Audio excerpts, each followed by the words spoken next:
hello students, welcome to our channel. ఈ రోజు వీడియోలో మనం 10th class maths chapter 10 circles example 1 గురించి నేర్చుకుంటున్నాం. ఈ చాప్టర్ లో ఉన్న all exercises videos, example videos and ఈ చాప్టర్ ఇంట్రడక్షన్ వీడియో ఈ వీడియో లాస్ట్ లో మీకు ప్లేలిస్ట్ డిస్ప్లే అవుతుంది, చెక్ చేసుకోవచ్చు. ఎగ్జాంపుల్ 1 చూడండి. Prove that in two concentric circles the chord of the larger circle which touches the smaller circle is bisected at a point of contact. So ఇక్కడ చూడండి, ఇక్కడ మనకి total గా 2 సర్కిల్స్ ఉన్నాయి. C1 అనేది మనకి లార్జర్ సర్కిల్ అండ్ C2 వచ్చేసరికి మనకి స్మాల్ సర్కిల్. ఓకే, సో ఈ లార్జ్ సర్కిల్కి ఏదైతే మనకి కార్డ్ అంటే సర్కిల్లో మీరు ఏవైనా కానీ 2 పాయింట్స్ ఇన్సైడ్ జాయిన్ చేస్తే అక్కడ మనకు ఒక లైన్ అనేది ఫామ్ అవుతుంది. ఆ లైన్ని మనము కార్డ్ అంటాము. ఈ ఏదైతే మనకి లార్జర్ సర్కిల్ ఉందో దీనికి ఒక కార్డ్ మనం డ్రా చేసినప్పుడు ఈ కార్డ్ ఏదైతే మిడ్ పాయింట్ ఉందో పాయింట్ అనేది ఏదైతే మనకి స్మాల్ సర్కిల్ ఉందో ఆ స్మాల్ సర్కిల్ ని టచ్ చేసింది. సో టచ్ చేసినప్పుడు ఈ పాయింట్ ఆఫ్ కాంటాక్ట్ అంటే పి అనే పాయింట్ అనేది ఇక్కడ ఏదైతే కార్డ్ ఉందో ఈ కార్డ్ ని బైసెక్ట్ చేసింది. బైసెక్ట్ మీన్స్ 2 ఈక్వల్ పార్ట్స్ గా డివైడ్ చేసింది. అంటే ఏపీ ఈక్వల్ టు బీపీ అవుతుంది అని మనకు చెప్తున్నారు. ఓకే, సో దీనికి సొల్యూషన్ చూద్దాము. సో సొల్యూషన్ చూడండి. ఫస్ట్ లార్జ్ సర్కిల్ ఏదైతే ఉందో దీనికి మీరు C1 అని నేమ్ తీసుకోండి. నెక్స్ట్ ఇన్నర్ సర్కిల్ ఏదైతే స్మాల్ సర్కిల్ ఉందో దీనికి మీరు C2 అని తీసుకోండి. ఇక్కడ మనకి ఒక కార్డ్ ఉంది అని చెప్తున్నారు. అవుటర్ సర్కిల్కి మనము ఇలా కార్డ్ని డ్రా చేసినప్పుడు ఈ కార్డ్ ఏదైతే ఉందో ఒక పాయింట్ దగ్గర ఈ ఇన్నర్ సర్కిల్ని టచ్ చేసింది అని చెప్తున్నారు. ఈ కార్డ్ నేమ్ వచ్చేసరికి నేను ఏబి అని తీసుకుంటున్నాను. ఈ కార్డ్లో ఎక్కడైతే మనకి ఈ సర్కిల్ని టచ్ చేసిందో ఇక్కడ ఒక పాయింట్ పి అనే పాయింట్ తీసుకుంటున్నాను. నెక్స్ట్ చూడండి, ఈ ఓ అనే సెంటర్ పాయింట్ నుంచి ఈ 2 సర్కిల్కి సెంటర్ పాయింట్ వచ్చేసరికి ఓనే అవుతుంది. ఈ ఓ దగ్గర నుంచి ఈ ఫస్ట్ సర్కిల్ ఏదైతే పాయింట్ ఆఫ్ కాంటాక్ట్ ఉందో పి పాయింట్ని మీరు ఇలా లైన్ని డ్రా చేస్తే ఓపి వచ్చేసరికి మనకి రేడియస్ అవుతుంది. ఇప్పుడు ఈ ఇన్సైడ్ సర్కిల్ ఏదైతే మీకు స్మాల్ సర్కిల్ ఉందో దీనికి ఏబి అనేది మనకి టాంజెంట్ అవుతుంది. సో చూడండి, ఏదైతే మనకి ఇన్నర్ సర్కిల్ ఉందో ఈ సర్కిల్ని ఈ ఏబి అనే లైన్ వచ్చేసరికి ఓన్లీ 1 పాయింట్ దగ్గర ఇంటర్సెక్ట్ చేసింది. 1 పాయింట్ దగ్గర ఏదైనా ఒక లైన్ అనేది ఇంటర్సెక్ట్ చేస్తే దాన్ని మనము టాంజెంట్ అంటాము. ఇప్పుడు ఈ అవుటర్ సర్కిల్కి ఏబి అనేది కార్డ్ అవుతుంది, ఇన్నర్ సర్కిల్కి ఏబి అనేది టాంజెంట్ అవుతుంది.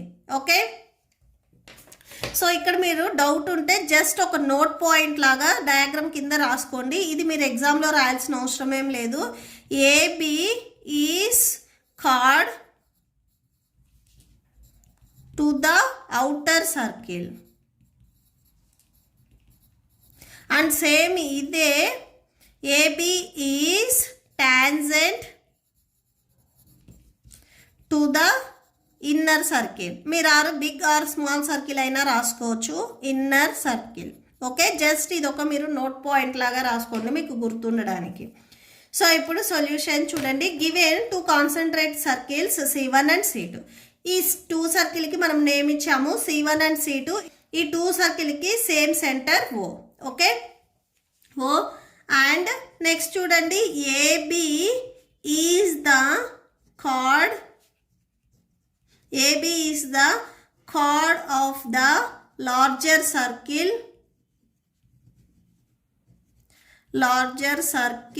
C1 which touches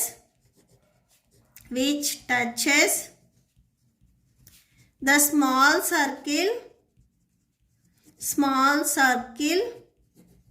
C2 at the point P. Okay, so C2 సర్కిల్ని P అనే పాయింట్ దగ్గర టచ్ చేసింది. మనం ఏం ప్రూవ్ చేయాలి, నెక్స్ట్ అది రాసుకోండి. We need to prove that. మనం ఏం ప్రూవ్ చేయాలి అంటే ఏదైతే మనకి ఈ కార్డ్ ఉందో ఈ కార్డ్ P అనే పాయింట్ 2 ఈక్వల్ పార్ట్స్ డివైడ్ చేస్తుంది. అంటే ఏపీ ఈక్వల్ టు బీపీ. ఈ 2 పార్ట్స్ అనేవి మనకి ఈక్వల్ అని చెప్తున్నారు. సో అంటే ఏ నుంచి పి వరకు ఎంత డిస్టెన్స్ ఉందో బి నుంచి పి వరకు కూడా సేమ్ డిస్టెన్స్ ఉంటుంది అనేది మనం ప్రూవ్ చేయాలి. ఓకే, సో నెక్స్ట్ ఏం చేద్దామంటే let us join O P. O and పిని జాయిన్ చేయండి. Then A B is the tangent to C2. So ఈ ఏబి వచ్చేసరికి C2కి టాంజెంట్ అవుతుంది. నేను ఆల్రెడీ చెప్పాను కదా, A B is the tangent to the inner circle మనం C2 తీసుకున్నాం కాబట్టి సో C2కి ఏబి అనేది మనకి టాంజెంట్ అవుతుంది. ఏ పాయింట్ దగ్గర? At P and OP is radius. OP is it's radius. Okay, so OP వచ్చేసరికి దీనికి రేడియస్ అవుతుంది. By theorem 10.1. ఇక్కడ నేను జస్ట్ మీకు గుర్తుండడానికి మాత్రమే థీరం 10.1 అని చెప్తున్నాను. మీరు ఎగ్జామ్లో రాసేటప్పుడు by theorem 10.1 or by theorem అని చెప్పేసి కంపల్సరీ థీరం 10.1 ఏదైతే స్టేట్మెంట్ ఉందో అది కంపల్సరీ మీరు ఎగ్జామినేషన్లో రాయాలి. ఓకే, సో బై థీరం 10.1 రాస్తే సో మీకు మార్క్స్ అనేవి లెస్ అవుతాయి. సో కంపల్సరీ మీరు ఏ థీరం గురించి అయితే చెప్తున్నారో ఆ థీరం స్టేట్మెంట్ అనేది కంపల్సరీ రాయాలి. ఇక్కడ నేను థీరం 10.1 స్టేట్మెంట్ రాస్తున్నాను. సో థీరం 10.1 చూడండి. The tangent at any point of a circle is perpendicular to the radius through the point of contact. ఏదైతే మనకి టాంజెంట్ ఉందో ఈ టాంజెంట్ లైన్ అనేది ఏ పాయింట్ దగ్గర అంటే పాయింట్ ఆఫ్ కాంటాక్ట్ ఏదైతే ఉందో అక్కడి నుంచి వచ్చిన రేడియస్ అండ్ ఈ టాంజెంట్ ఇవి రెండు మనకి పర్పెండిక్యులర్ ఉంటాయి అనేది థీరం 10.1లో మనం ఆల్రెడీ నేర్చుకున్నాము. సో అంటే ఇక్కడ మనకి రేడియస్ ఏముంది? ఓపి ఉంది. ఓపి అండ్ ఏబి ఈ టూ లైన్స్ వచ్చేసరికి మనకి పర్పెండిక్యులర్గా ఉంటాయి. ఓకే, సో ఇక్కడ రాసుకోండి OP perpendicular to AB. Okay, next now AB is a card.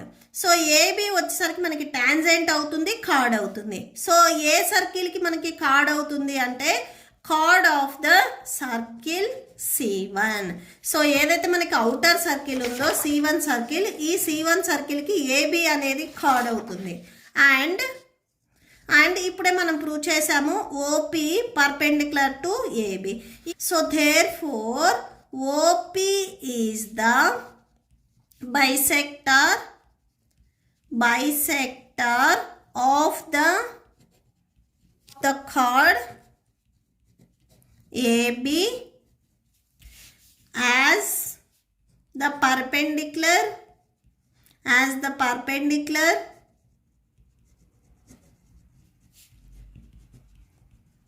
from the center bisects the chord. So చూడండి O P is the bisector of the chord A B. ఈ chord ఏబిని O P అనేది బైసెక్ట్ చేసింది అంటే 2 equal పార్ట్స్గా divide చేసింది అంటే A P equal to B P అవుతుంది. Okay, so therefore A P equal to B P. Okay, so hence proved అని రాసేసుకోండి లాస్ట్లో, hence proved. Okay, so that's it. మీకు ఈ వీడియో నచ్చితే ప్లీజ్ లైక్ చేయండి, మీ ఫ్రెండ్స్కి షేర్ చేయండి అండ్ మన ఛానల్ని సబ్స్క్రైబ్ చేసుకోండి. ఇప్పుడు మీకు ఈ వీడియో లాస్ట్లో ఈ chapter playlist and next questions video display అవుతే చెక్ చేసుకోవచ్చు. Thank you and thanks for watching.